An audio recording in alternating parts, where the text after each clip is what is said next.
தொடர் கனமழையால் கடலூர் மாவட்ட ஆட்சியர் அலுவலகத்தில் தேங்கிய மழைநீர் வடிந்து இயல்பு நிலைக்கு திரும்பியுள்ளது. கூடுதல் தகவல்களை செய்தியாளர் சூரியராஜனிடம் கேட்கலாம். சூரியராஜன், என்னென்ன நடவடிக்கைகள் அங்கு மழைநீரை அகற்றக்கூடிய நடவடிக்கைகள் எடுக்கப்பட்டுச்சு? தற்போதைய நிலை அங்கு எப்படி இருக்கு? கண்டிப்பாக தொடர் கனமழை காரணமாக கடலூர் மாவட்டத்தை பொறுத்தவரை பல்வேறு இடங்களில் மழைநீரானது சூழ்ந்து ஒரு வெள்ளக்காடாக காட்சியளித்து வந்தது. இப்போ நம்ம இருக்கக்கூடிய பகுதி கடலூர் மாவட்டத்துடைய ஆட்சியர் அலுவலகத்தில் இருக்கும்.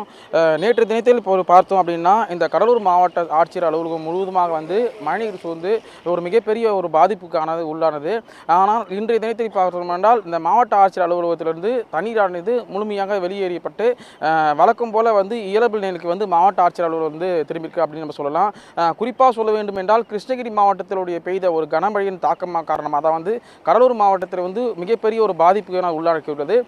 வரலாறு காணாத பெய்த மழையின் காரணமாக கிருஷ்ணகிரி மாவட்டம், திருவண்ணாமலை, விழுப்புரம் ஆகிய மாவட்டங்கள் வழியாக தென்பெண்ணை ஆற்றில் இந்த கடலூர் மாவட்டம் வழியாக கடலில் கலக்கக்கூடிய காட்சிகளை பார்க்க முடியுது.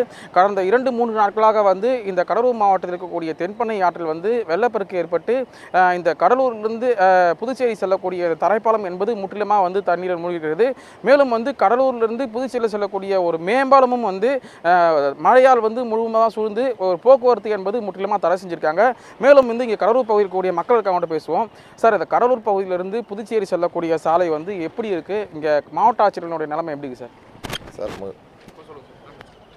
மாவட்ட ஆட்சியர் கடலூர் மாவட்ட ஆட்சியர் இந்த குண்டுசாலை செம்மண்டலம் பகுதியிலிருந்து கங்கனாகுப்பம் போகிற சாலை 2 இடம் துண்டிக்கப்பட்டிருக்கு சார். அது மாவட்ட ஆட்சியர் பகுதியில் தண்ணி ஏறுதுன்ற ஒரே காரணத்துக்காக நாங்கள் ஏற்கனவே இந்த குண்டுசாலை பகுதி, இந்த திடீர் குப்பம், இந்த ஆல்பேட்டை, இந்த கங்கனாகுப்பம் பகுதியில் நாங்கள் ஏற்கனவே கோரிக்கை வச்சுருந்தோம்.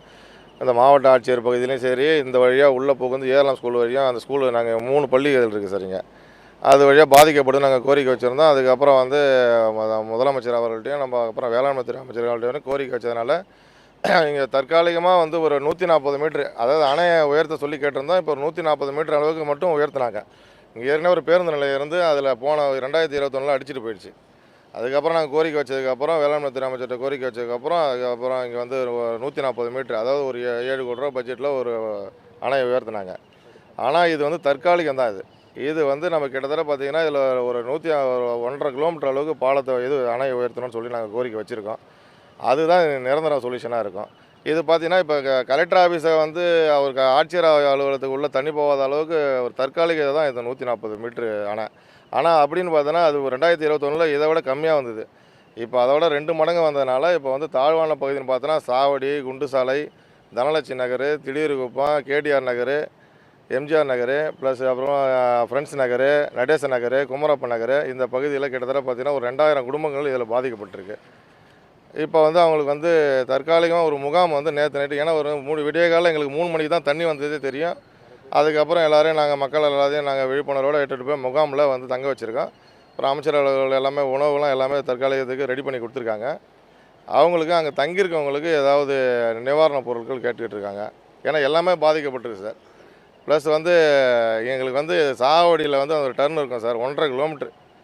அந்த 1.5 கிலோமீட்டர் அளவுக்கு எங்களுக்கு அணையை உயர்த்தி சொல்லி எங்களுக்கு முதலமைச்சர் அவர்கள்ட்டையும் வேளாண்மை துறை அமைச்சர்கிட்ட ஒரு கோரிக்கை வைக்கிறோம். அதை எங்களுக்கு நிறைவேற்றி கொடுக்கணும்னு நான் கேட்டுக்கிறேன் சார்.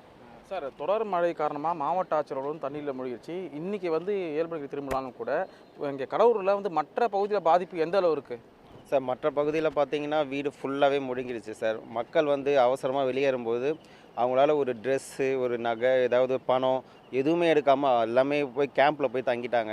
ஸோ இப்போ அவங்களுக்கு அன்றாட தேவைக்கு ஒன்றுமே இல்லாமல் எல்லாம் கவர்மெண்ட் தான் கொடுத்துட்ருக்கு. அவங்களால இப்போ திருப்பி அந்த கேம்ப்லேருந்து திருப்பி வீட்டுக்கு வந்தாலும் அவங்களால அந்த பொருளாதார நிலைமையை சீர் பண்ணுற அளவுக்கு அவங்களுக்கு எதுவுமே இல்லை சார். அதனால் கவர்மெண்ட் பார்த்து அவங்களுக்கு ஏதாவது பண்ணணும்னு நாங்கள் கேட்டுக்கிறோம் சார். சார், இப்போது இந்த தென்பெண்ணை ஆற்றில் ஏற்பட்ட வெள்ளப்பெருக்கு காரணமாக கடலூர்லேருந்து புதுச்சேரி செல்லக்கூடிய இந்த மேம்பாலம் முற்றிலுமாக மூழ்கி இருக்குது. நேற்றைய தினத்தை தொடர்ந்து 2வது நாளாக போக்குவரத்து தடை பண்ணியிருக்காங்க. இந்த போக்குவரத்து எப்போ மீண்டும் துவங்கும் சார்? இதெல்லாம் கிளியர் ஆனோடனே தூங்கிடும் சார். கிளியர் ஆனோடனே கரெக்ட் ஆகிடும். தண்ணி எப்படி போயிட்டுருக்கு? தண்ணி நேற்றோட நீ கொஞ்சம் குறைஞ்சிருது. நேற்றுலாம் ரொம்ப அதிகம். நேற்றுலாம் ரொம்ப ஆகிட்டு நீ குறைஞ்சிருக்கு. நேற்று இது வரைக்கும் அந்த செவ்வறு வரைக்கும் தண்ணி இன்றைக்கி குறைஞ்சிருக்கு.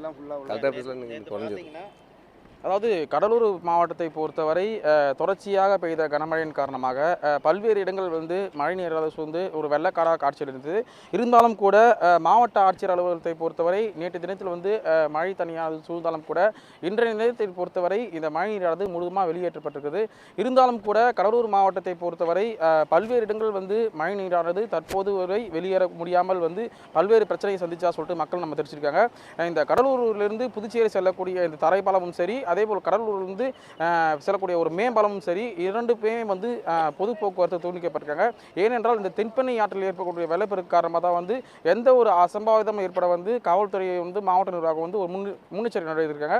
எனவே இந்த தென்பெண்ணை ஆற்றில் ஏற்பட்ட வெள்ளப்பெருக்கு வந்து தண்ணீருடைய வரத்து குறைந்தால் மட்டும்தான் கடலூரிலிருந்து புதுச்சேரி செல்லக்கூடிய சாலை என்பது வழக்கம் போல அனுமதிக்கப்படும் சொல்லிட்டு மாவட்ட நிர்வாகமும் காவல்துறை தெரிவிச்சிருக்காங்க. நிச்சயமாக கள தகவல்களுக்கு நன்றி சூரியராஜன். உடனுக்குடன் செய்திகளை தெரிந்து கொள்ள சன் நியூஸ் பெல் ஐகானை கிளிக் பண்ணுங்க.